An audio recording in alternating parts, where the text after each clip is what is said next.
আমি যখন ক্লাস 9-এ পড়ি, একটা ছেলে আমাকে প্রপোজ করে। ছেলেটা আমার ক্লাসে ছোট ছিল, তবুও আমাকে প্রপোজ করে। আমি রাজি হইনি। কিছুদিন যাওয়ার পরে আমি কোন একটা কারণে রাজি হয়ে গিয়েছিলাম। ছেলেটা আমাকে নিয়ে অনেক সিরিয়াস ছিল, বাট আমি তেমন সিরিয়াস ছিলাম না, ইগনোর করতাম, ভালোভাবে কথা বলতাম না।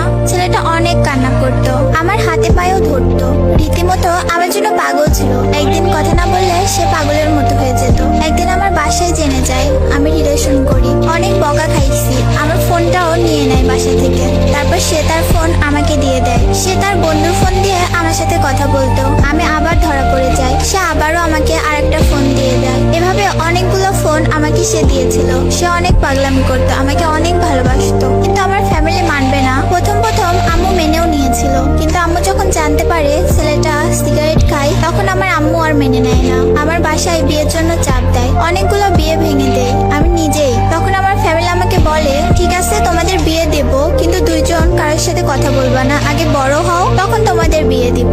আমরা দুইজনই আব্বু আম্মুদের কথা মেনে নিলাম। তাকে ঢাকা পাঠানো হলো পড়াশোনার জন্য। আমার ফ্যামিলি এদিকে প্ল্যান করে আমাকে অন্য একটা ছেলের বাসায় নিয়ে যায়। আমি বুঝতে পারতাম আমাকে বিয়ের জন্য নিয়ে আসছে। এখানে আমি পাগলের মতো হয়ে যাই, তাদের হাতে পায়ে ধরে কান্নাও করি। তাতেও কোনো লাভ হয় নাই, তারা মানে নাই। আমি আমার আব্বুর পায়ে ধরেও কান্না করে বললাম, শেষবারের জন্য ওর সাথে একটু কথা বলতে দাও, তোমরা যা বলবা তাই করব।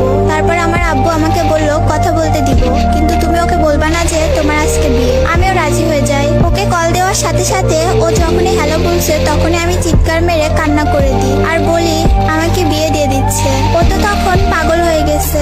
রাত বাজে 2টা, কোনো গাড়ি নাই, কেমনে আসবে? ওই পাগলের মতো খালি পায়ে দৌড়ায় দৌড়ায় বাস স্ট্যান্ডে গেছে, কোনো গাড়ি নাই, রাস্তার মধ্যে শুয়ে পড়ে কান্না করছে। আর এখানে আমার কাছ থেকে আমার ফোন নিয়ে নিছে।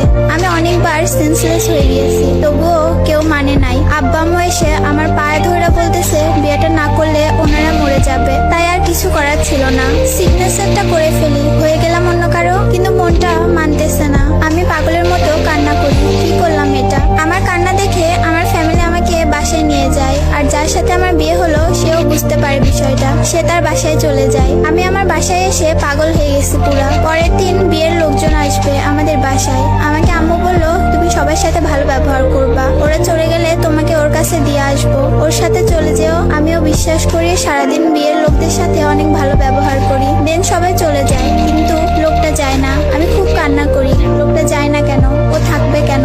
লোকটা বলতে আমার হাজবেন্ড। আমি কান্না করতে করতে আম্মুকে গিয়ে বলি, আম্মু তোমরা তো আমাকে বলেছিলে সবাই চলে গেলে তুমি আমাকে যেতে দিবে, তাহলে ওই লোকটা যায় না কেন? আম্মু আর কথা বলে না। একটু পর দেখি বাসায় কেউ নাই।